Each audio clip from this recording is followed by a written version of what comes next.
Welcome to rSlash Trueoffmychest, where OP's wife gets kidnapped. Today's episode is sponsored by Bespoke Post. Bespoke Post is a monthly membership club delivering awesome boxes of top-shelf goods from under-the-radar brands. It's free to join, and you can skip a month or cancel anytime. All you have to do is complete a short quiz to share your interests, and you get a cool new box every month that includes things like outdoor gear, barware, home and kitchen goods, clothing, and more, even live oysters. Each box has about $70 worth of products, but you only pay a tiny fraction of that. And if you're concerned that you might get something that you don't like, don't worry. You can preview each box before it's shipped. You can decide if you want to keep it, swap it with a different box, or skip the month without paying. I got the Shucked box, which comes with over 2 dozen oysters and some hot sauce, because my wife is a huge fan of shellfish. I also picked up the Dwell box, which comes with a warm blanket, since the basement where I work can get pretty chilly, as well as some incense cones. To get 20% off your first box, go to bespokepost.com/r/20, or click the link in the description and enter r/20 at checkout. Our next Reddit post is from Deleted. I'm leaving my husband because he's living another life online where my sister and her children are his family. I stayed up until the wee hours going through his computer and phone. My husband's a gamer and we have a gaming room. He hasn't changed his passwords and login information since we were dating, and while he was sleeping, I snooped. Anyway, I was shocked with what I saw. Yes, my husband is in love with, or at least has a crush on, my sister. I'm not the only one that he's complaining to about her weight gain. His best friend knows everything. He actually sends him pictures of my sister and openly admits that he uses these pictures to pleasure himself some nights. He complains that she's getting fatter. He's annoyed that she might be pregnant or that she's just going to ruin her beauty. One of the pictures that he sent to his best friend, where he admits that he pleasures himself to, is from her Facebook. And in that picture, my toddler nephew is kissing her cheek. He's also taken pictures of her on family vacations, in her bikini, maybe hundreds. On some of those pictures, he's cropped me out of them. On his PC, he has group chats with his gaming friends. These are people who don't know him in real life. To them, he pretends that my sister and her kids are his family. He proudly brags about having her. His profile picture is of her, her kids, and him from a Christmas party. I'm shocked and disturbed and very confused. I never pressure him to do anything nice to me, but he tells me that he loves me every day. He kisses and hugs me all the time. He never complains about me or my appearance, and although he never compliments my looks, he never complains about them either. My sister is very beautiful, and she's always been beautiful. I've learned that I could be good at other things, and I'm fine with that. I have many great qualities, and I always get compliments for them. That's why I never reacted to the lack of compliments from my husband. This is just how things have always been for me. I don't know if he loves me. Not 2 weeks ago, we had our 10th anniversary, and he surprised me with a weekend in Paris and a beautiful new engraved wedding band. What is going on? And what about posing her children as his? My husband and I are child-free, which was more his choice. He never wanted kids, ever. My sister is not involved with him. She's an amazing sister, and she would never do that to me. After sweeping all of his devices, there's nothing from her to him that could remotely be interpreted as suspicious. They don't talk in private, and the last text that he has from her is when I turned 30, and they were planning a surprise party. Other than that, they communicate through group chats.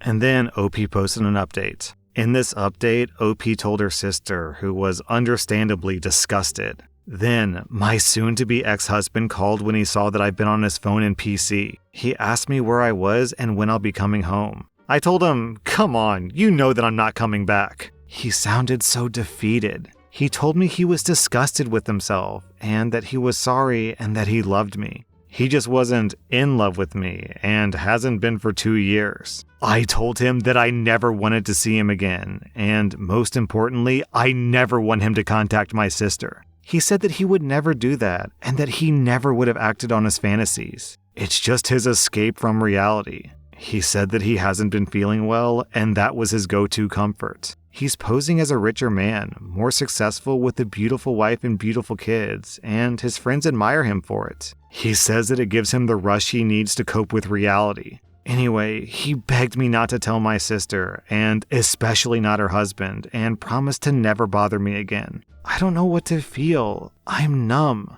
Maybe the hurt and sadness will come later. I'm more repulsed and disappointed right now. Only last weekend, we were planning new renovations and a new car. Our next Reddit post is from A Little Bit of Wacko. I am happy that I walked in on my husband passionately hugging with his partner. So about a year ago, my husband Matthew, who's 39, stated that he wanted us to open our marriage. His reasoning was that he was no longer sexually attracted to me and he couldn't finish because I was too loose. He didn't want to get a divorce because he still loved me. He insisted that we continue being a happy couple that didn't passionately hug with one another, that we would have our needs met by someone else who could be our other partner. I was initially hurt by this because when he explained his reasoning, he didn't miss a beat when insulting me. I was no longer attractive to him because I was 34. I agreed to have an open marriage because I love him and I didn't want to lose him. Here's a set of rules that we agreed on once we find a partner. We have to introduce our partners to each other. My husband introduces his partner to me and vice versa.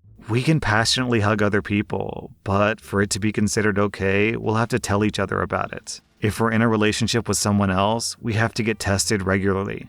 We won't passionately hug with our partner in our home. We can build emotional relationships with someone, but it can't be taken as far as love. We show our partners the rules and explain our boundaries. We don't call our partners pet names. Finally, my husband and I must come home to each other every night, sleep in the same bed, wake up together, etc. Basically a typical marriage, just without the passionate hugging. A couple of weeks after Matthew insisted that we open our marriage, he brought home his partner, Jamie, who's 24. Jamie is so pretty. He looks like an angel, a fresh-faced, beautiful boy with the uttermost perfect smile, the literal definition of youth.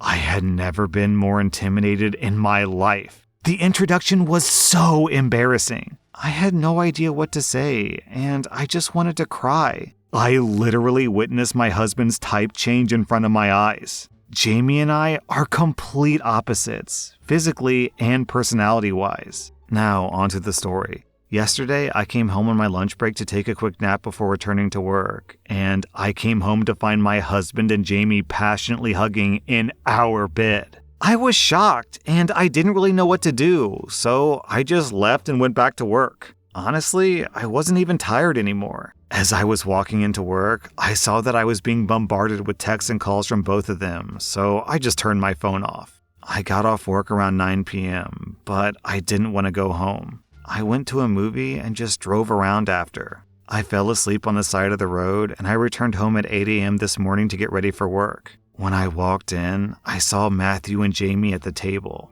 Jamie looked sad, while Matthew looked pissed. I told them good morning and went and got ready for work. Matthew followed me yelling, saying that what I did was wrong and my reaction was completely uncalled for. He told me that I was being overdramatic and I had him up all night worried because I wanted to act like a child. I don't know what came over me, but I stopped him mid-sentence and asked for a divorce. I said, "You don't love me anymore, and I don't want to love you. I'm so lonely and never had anyone nitpick my appearance more than you have. If you aren't sexually attracted to me, then marry someone that you are sexually attracted to. I want a divorce." He looked shocked and told me that I didn't know what I was saying and that I was just tired. When he tried walking me to the bed, I got really mad. I smacked his hand away and left again. This was the breaking point for me. I usually let people walk all over me, but today I didn't let him do it. I never wanted an open marriage, and I don't want someone who puts me second. Man, OP, your partner basically forcing you into an open marriage is bad enough. But then, after he violated one of your rules, which is to not have intercourse in your home, he gets upset at you for being upset at him over it. OP, I'm relieved that you're getting a divorce, because your husband is toxic. I'm also going to assume that since Jamie was waiting for you at 8 a.m., he probably slept over that night, which is another rule he violated. Alright guys, I gotta give you a heads up on this next story. This next story is really, really dark, and it touches on some really adult themes, including words that I can't even say on YouTube. I've been trying to figure out if I even want to post this story because it's pretty out there.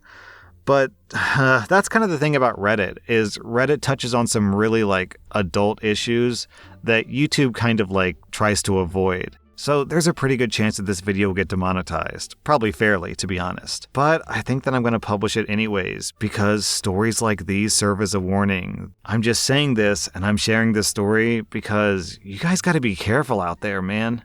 Our next Reddit post is from Lost for Words. I think that I've destroyed my marriage. My wife refuses to see me or speak to me. I'm not even allowed to know where she is. I made a friend, David, at the gym. We got on well, and the friendship started to translate outside of just being gym buddies. We regularly hung out after work or after the gym, and it was nice having a friend that I could spend time with. Almost 3 weeks ago, I invited him over to my house to have dinner with me and my wife. My wife and I cooked dinner, and at some point, her sister-in-law called asking if her 3-year-old son left his alligator socks at our house, as he refuses to breathe until he gets it back, and he did leave his socks at our place. So my wife decided to drop off the socks. While my wife was away, David arrived. All was going well until my wife got back home and saw David. She just suddenly started screaming, and I mean she was letting out some blood-curdling screams. She was shouting for David to get out and waving a knife around. David left, and I tried to ask her what happened, but she honestly couldn't talk as it seemed like she was having a stroke or a heart attack.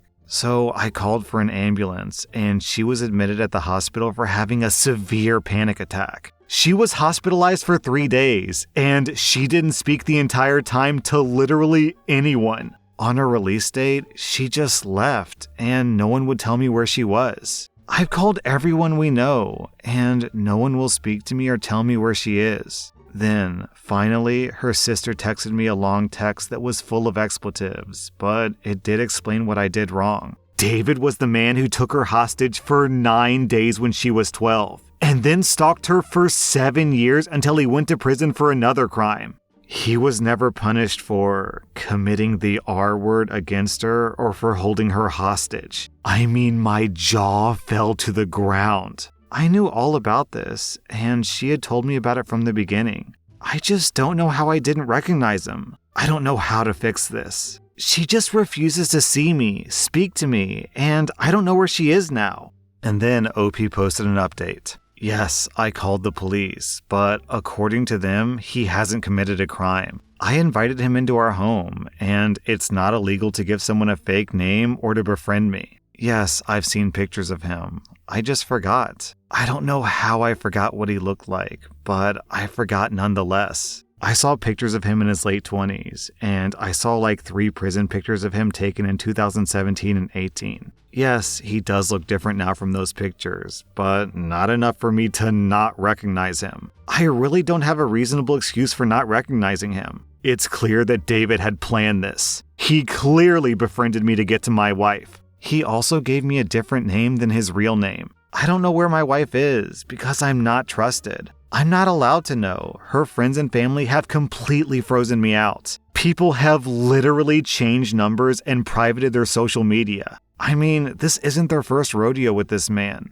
My wife was keeping track of him, but he was released earlier from prison. But the records weren't updated, so we both were under the impression that he was still in prison, but he was released early December last year, and he went straight back to stalking her. And I let him into our lives, her private space. Of course I regret my actions. I wish I recognized him earlier, but I didn't. I don't know why I didn't. At the time of the incident, he was 22 and she was 12. She knew him through his stepbrother, a fellow student. David had his own place, and it was kind of like a party house where all the kids went to, so he was the cool guy who hung around preteens and teens, who he also sold drugs to, ranging from alcohol to heavier stuff. Her family did try to get it to go to court, but it was dropped by the prosecutors. He also claimed that she was his girlfriend and that she had run away from home. It was also known that she had a crush on him at the time, and his lawyers twisted it up to fit his claim of her being his secret girlfriend.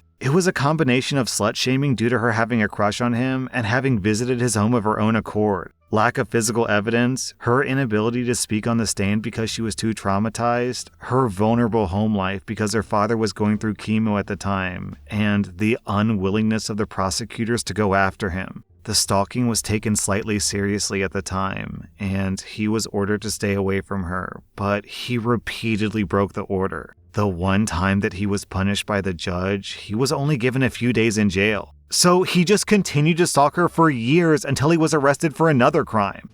Alright, OP. I hate to say this because you seem like a well-intentioned person, but I don't blame your wife for completely cutting you out of her life. You saw pictures of David, so presumably the reason why you saw those pictures is because your wife was like, this is the guy who kidnapped me. If you ever see him, run, call the cops, whatever. So the fact that you didn't and that you just let him into her living room is unfortunately unforgivable in my opinion. Her home is supposed to be her safe place, and you're supposed to be her safe person. But because of what happened, neither you nor her home are safe anymore. So yeah, if I were in her shoes, I probably would have gone off the grid as well. Oh man, I don't want to pile on you, OP, because you're the victim of David's schemings as well. It's just, I've got to take your wife's side here. What she did was super reasonable.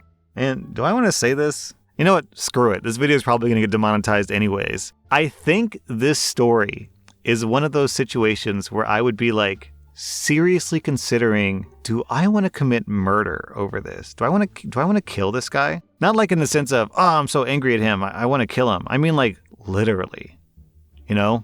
Our next Reddit post is from Crazy Tired. My daughter doesn't want to go on our date, and I'm trying not to be sad. I'm a 35-year-old guy. I have a daughter who recently turned 13. Her mom passed away when she was only 3. Throughout the years, I've always made sure to empower my daughter just to make sure that she's an independent, young, smart woman. But even though my daughter is smart, I as a dad worry about her ending up in a bad and toxic relationship. So over the years, I made it a thing for twice a year to take her out on a date somewhere fancy for dinner. I always get her flowers, and I always let her order whatever she wants from the menu. We've done this since she was 5, so it's been going on for twice a year for about 8 years. Last night, I asked her where she wanted to go for our date so I can make reservations. She asked me if we had to do that. I told her, of course we didn't have to, but I also asked why she didn't want to. She said that she thinks that it's becoming babyish, and she thinks that she's too old to be going on daddy-daughter dates. I told her that I get it, and we don't have to anymore. I tried to play it off and act like I didn't mind, but man does this hurt. Soon, she probably won't want to hang out with me at all, and I get that she's growing up, but man, she's still a little girl in my eyes. Okay, OP, so my personal experience, which I think is true for most people who are in healthy relationships with their parents, is that once your kid turns like 13 years old, it's kind of like your parent throws them as a boomerang. Every year from 13, they get more and more distant from you, peaking at like probably 16 or 17. And then like 18 is the age where the boomerang starts to turn around. And then like 19, 20, 21, 22 is when the boomerang starts to come back to you. One reason for that is that the age of like 13 to 17 is very much a teenage mentality, so it's hard for teenagers to understand adults and vice versa. But then like 18 to 22 is when you really start to shift your brain into like adult mode, and then you start to kind of like look back and reflect on your parents and your grandparents and realize, I guess they weren't so bad after all. Also, the other reason is that once someone turns 18, typically that's when they start paying for their own meals. So I don't know what the future holds for your daughter, OP, but when I was like 18, 19, 20, I so looked forward to having dinner with my parents, because when I had dinner with my parents, they paid. And I was a cheap, broke-ass college student who ate sandwiches every day. So being able to go out to Applebee's, order an appetizer and a dessert with my parents, oh my god. Hey mom, what are you doing? You wanna hang out this weekend? So yeah, it stings now, OP, but just think, you're throwing a boomerang. Eventually, that boomerang will come back to you. That was rSlash Trueoffmychest, and if you like this content, check out my podcast where I publish the exact same episodes. Also, hit that subscribe button because I put out new Reddit videos every single day.